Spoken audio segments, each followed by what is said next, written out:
Hi, வணக்கம். ஒரு குட்டி கதை சொல்றேன்.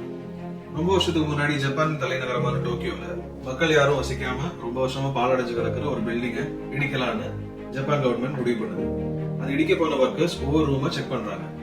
அப்படி ஒரு ரூமை செக் பண்ணும்போது அதிர்ச்சிகரமான ஒரு விஷயம் அவங்களுக்கு கிடைக்குது. என்னன்னா, ஒரு டெட் பாடி இருக்கு. அந்த டெட் பாடியை பரிசோதனை பண்ணி பார்க்கும்போது அந்த மனுஷன் இறந்து 20 வருஷம் ஆச்சு அப்படின்னு தெரிய வருது.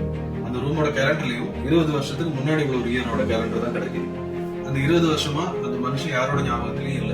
அவரை தேடி யாருமே வரல. சோ நம்மளை பத்தி நினைக்கிறதுக்கு யாருமே இல்லாம இருக்கிறது எவ்வளவு கொடூரமான ஒரு விஷயம். ஒரு பயணத்துல இருக்கும்போது அடிக்கடி விசாரிக்கிற அப்பாவும், வேலைக்கு சாப்பிட்டியா அப்படின்னு விசாரிக்கிற அம்மாவும், வீட்டுக்கு எப்ப வருவீங்க அப்படின்னு போன் பண்ணி கேட்கிற ஒரு மனைவியோ, நேரிலையோ மெசேஜ்லயோ டிஸ்டர்ப் பண்ணிட்டே இருக்கிற ஒரு ஃப்ரெண்டோ இல்ல தங்கச்சியோ நமக்கு இருக்காங்கன்னா நம்மளால ரொம்ப அதிர்ஷ்டசாலி. நமக்கு இல்லாததை நினைச்சு கவலைப்பட வேண்டாம். இருக்கிறத வச்சு சந்தோஷமா வாழும், ஹாப்பியா இருக்கும். இன்னொரு வீடியோல உங்களை சந்திக்கிறேன்.